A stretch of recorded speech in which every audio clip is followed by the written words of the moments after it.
Thank you for the kind introduction, Joe. I'd just like to correct him that I'm not an avid triathlete. I think he was just a little bit intimidated because when he took me to the National Forest Research Center the other day, I was actually wearing these exact shoes, and yet he could barely keep up with me on the canopy walk. So that's why he describes me as an athlete. I'm not sure if it's the difference in age or the difference in gender that I'm going to attribute my advantage to in that case. But both are working for me so far these days. So thank you everyone for sticking around for the afternoon. I know it's been a long day, and I'd really like for this talk to be more of a conversation than a presentation. My topic is about sustainability, and I know that it's something that's on everybody's mind and thinking about what's the role of the university on this topic. I'm very honored to follow these distinguished speakers. I've been very stimulated and inspired so far by the topics today. And I'd also like to thank Dr. Paul and his wife and colleagues, Dr. Wendy and Connie and Jean and everyone, from the top down in Health University, from the president and CEO to the receptionist and drivers. I've really felt that HELP is like a family that exudes so much warmth and stimulation. And I'm sure I speak on behalf of all the participants today when I thank them for including us in their extended family. So what I'm going to do is tell you a little bit about yourself, just in case any of you are a little bit suspicious that I'm some kind of student that's sneaking into the speaker's podium, and tell you more about what I do related to sustainability. Then just going to go through a few definitions to make sure we're all on the same page, and talk about what brings us here today in terms of our roles as educators, and wrap it up.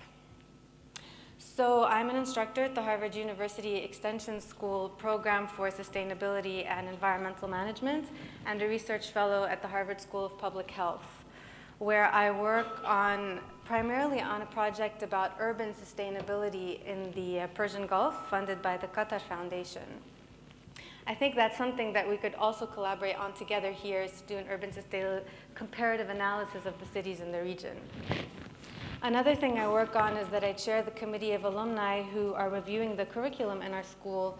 It's called the Roadmap to 2013, and it's made me think a lot about what are the competencies and skills that today's students need in tomorrow's workforce.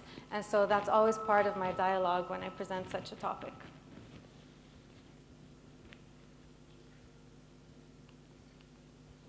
So what brings us here today? It's really a vision for the future that Dr. Paul and his colleagues have brought, thinking about how we can be leaders in every field, not only in education and how it's delivered, but also in the topics that we focus on.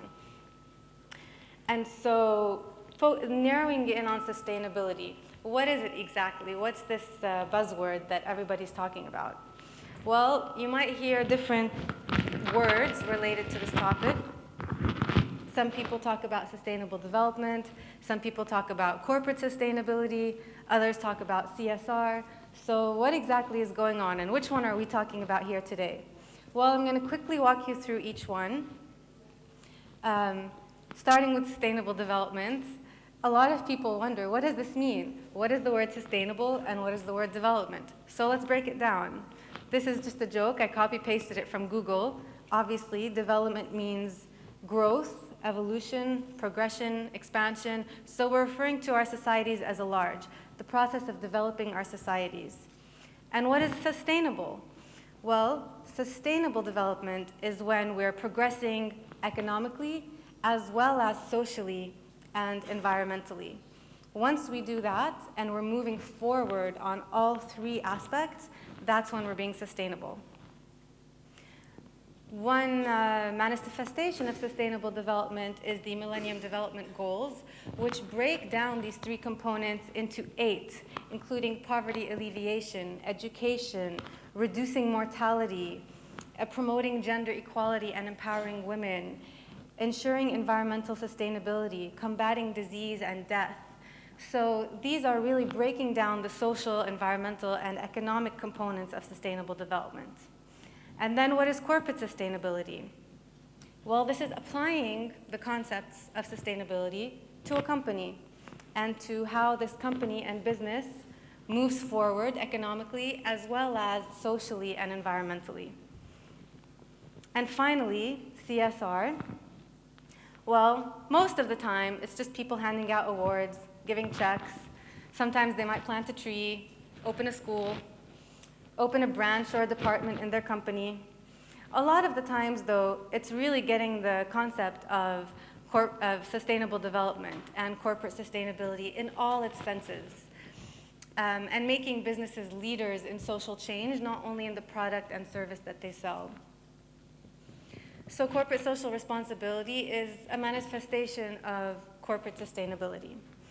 And today I'm really talking about all these things and sustainability in general, whether it's in a business, whether it's in a country, whether it's in the global community. How do we as universities become leaders in sustainability? And what are the costs and benefits, the risks that we're taking, and what's to be gained and what's to be lost by venturing out into this field that is still being defined? Well, to do a stakeholder analysis, obviously governments and policymakers are in charge of taking the lead on sustainability, whether it's by passing laws, regulation, economic incentives. Companies also must take the lead, as they're the ones that have the largest impact on society, on the environment, and on the economy. Nonprofits, obviously, whether it's multilateral institutions like the UN or local NGOs, and academic institutions. This is where we fit in. So let's zoom in on that. How can we get started? A lot of universities have already gotten started by either incorporating it into existing degrees. Whether it's a business degree, business candidates are largely required to be sustainability savvy if they're going to compete in the job market. Whether it's a psychology degree candidate, they can contribute to the existing knowledge on incentives, behavioral organization, change, sustainability. Another option is creating new curricula. For example, the master's degree in sustainable development that I helped to implement at Harvard. Another example is executive education in corporate sustainability, and how can CEOs and chairpeople be leaders in sustainability. And the third way for universities to get involved is to teach by doing, whether to engage students in institutional sustainability efforts, whether it's recycling, whether it's CSR, thinking of ways to rise in the ranks of other institutions by being a leader in sustainability. So to give you a few examples from around the world, Harvard University is a very conservative institution. It's much harder to make change in a 375-year-old institution than in a 25-year-old institution like HELP. So actually here we have a big advantage where we can just fly ahead of what's already happening. But there is already a lot happening. For example, the Green Campus Initiative is a campus-wide initiative to institutionalize the concept of sustainability by reducing energy use, promoting recycling, promoting alternative methods of transportation, less paper, etc. Then you have the Center for the Environment, which is also a Harvard-wide, university-wide center bringing in faculty, students, programs, seminars, etc. Then there's the master's degree in sustainability, extension school programs for professionals, such as the one that Dr. Joe participated in, as well as courses for undergraduate students, executive courses at the business school, etc. There's more cutting edge and innovative examples, such as the Global Masters in Development Practice, which is now implemented by 22 universities all over the world, led by Columbia University Earth Institute, of which Jeffrey Sachs is the current director. And this really focuses on sustainable development. And there's examples from the UN. Right now, we're in the middle of the decade for education on sustainable development, which is led by UNESCO. And this targets sustainable development education as a common goal, transcending cultural differences and frontiers, encouraging young people to work together for this objective and adapt their behavior and consumption patterns to the demands of a sustainable future. Actually, on their website, I read about some regional examples, such as China, where you have 1,000 experimental schools for education and sustainable development. And it's been incorporated into the National Outline for Medium and Long-Term Education Reform and Development. And in Japan, where you have more than 300 UNESCO-associated schools promoting this topic, and it's been included in the national curriculum as well. But how can we go beyond that? As catalysts and as leaders sitting here today, where to go from here? Well, traditionally speaking, at Harvard, we would say the first step is knowledge exchange, and the second step is knowledge translation. So first, We want to have a dialogue between and within nations, between and within sectors and industries, between and within generations. And then we want to translate that knowledge into practice, into policy, into action, into innovation, into implementation. But actually, after making these 2 slides, I went back and thought, where can we add value? There's a lot of information out there. Is it really our role to do knowledge exchange and knowledge translation as universities? I mean, you can just go to YouTube and get information these days. When I teach a course, I'm not there to pass on knowledge, because that's not really the added value of my brain. A lot of the times, my students are older than me.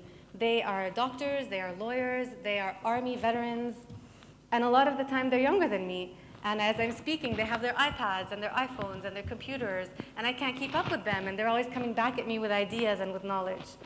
So what is really my role?